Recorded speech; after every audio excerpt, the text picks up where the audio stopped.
Hello, welcome to the Rooted Remedies podcast. I am your host, Ethel, and in today's video, I really wanted to just kick the hornet's nest a little bit and discuss the court ruling on the EPA regarding fluoridation of our waterways, public waters, I should say.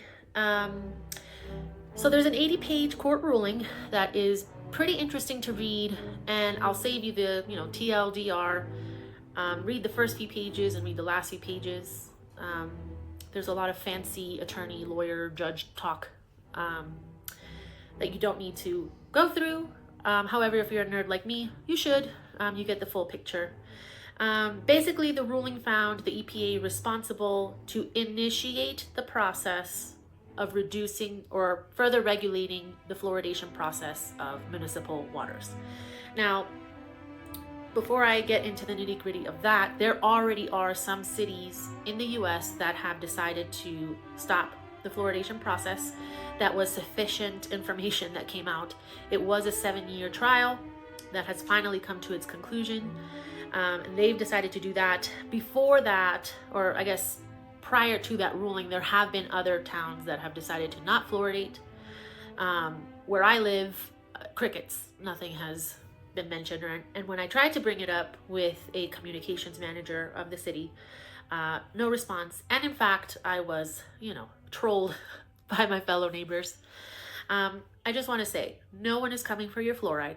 If you like fluoride, you are welcome to go to the store and buy as much fluoridated toothpaste as you want.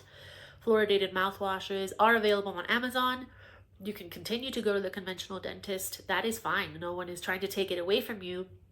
I think the premise really is, does anyone have the authority to treat your water in ways that could be harmful to you and could be harmful to your children? And the answer to me is no, because you have the freedom to go and get it off the counter as much as you want. So that being said, let's go to the court ruling in and of itself, which the EPA has been ordered through the court ruling to begin the process of further regulating fluoridation of water. Now, fluoride is a neurotoxin, no neurotoxin. If you consume too much, you will cause harm to yourself. The debate in the trial was not whether it's harmful or not, is what levels are acceptable. Basically, the cost-benefit analysis. How much should we fluoridate the water in order to keep the population supposedly healthy in their mouths versus the cost or the risk of harm. It was clear within the data, within the court ruling, that the amount that we put in our waterways, supposed amount, there were places that were found had more, but all above the recommended amount in terms of micrograms per liter, I believe was the unit that they used. Anyways, unreasonably risky to children. So what does that mean? That means pregnant mothers who were drinking tap water, young developing infants who were drinking formula that was, basically tap water mixed with a powder and in a bottle, were caused harm. Now, it looks like upwards of a lowering of 5 IQ points. That is problematic. A mother is pregnant for 9 months. She tries her best to eat cleanly or well, goes to the doctor, follows what they're told, and just drinking your water can lower your child's IQ. That's a problem, and I think someone should be held responsible. Or otherwise, do not fluoridate the water at all, and allow me to administer the fluoride that I see fit in conjunction with my dentist, and let that be that. But anyways, so it's problematic. It's very problematic, and I feel the importance to address this because it was a 7-year court case. It was long and drawn out, and you know how people are, defensive of their overlords. Fluoridation is a problem. It is harmful. That being said, you are free to use it. I don't believe in banning it altogether. I just believe in not putting it in public waterways or municipal waters. So I hope the city of Boulder decides to stop fluoridating, although they have not acknowledged my comment. And I know the way the world is right now, especially in the US, it appears that we've got bigger fish to fry. However, the health of a nation is important. And honestly, I just care about my kids and I don't want them to be harmed.